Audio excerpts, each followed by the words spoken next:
લોકો ઘાણીનું તેલ કેમ પ્યોર સમજે છે? મારા હિસાબે લોકો એવું માને છે કે જેટલું મોંઘું તેટલું પ્યોર હોય છે, પણ ખરેખર એ વસ્તુ મારા હિસાબે વાયેબલ નથી. હું તમને એક એક્ઝામ્પલ આપું. જે 20 કિલો મગફળીમાંથી તેલ નીકળે છે, તો માનો કે કોલ્ડ પ્રેસ તેલ છે, તો એ ડબ્બો આપણે 3500 થી 4000 રૂપિયાનો વેચાતો હોય 15 કિલોનો. જ્યારે ઘાણીનું તેલ છે 2800 થી 3000નો ડબ્બો વેચાતો હોય છે. જ્યારે મિલવાળાનો ડબ્બો છે તે 2500 રૂપિયાનો વેચાતો હોય છે.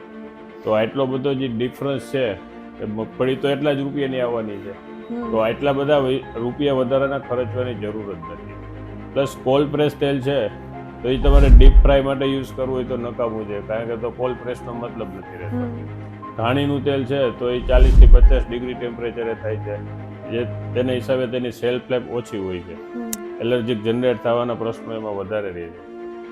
જ્યારે ઘાણાનું તેલ છે તો 90 ડિગ્રી ટેમ્પરેચરે પ્રોડક્શન થતું હોય છે, તો તે સેલ્ફ લાઈફ પણ તેની વધારે હોય છે અને ન્યુટ્રિશન પણ જળવાઈ રહે છે. તો મારા હિસાબે ધ બેસ્ટ ઇઝ ઘાણાનું તેલ.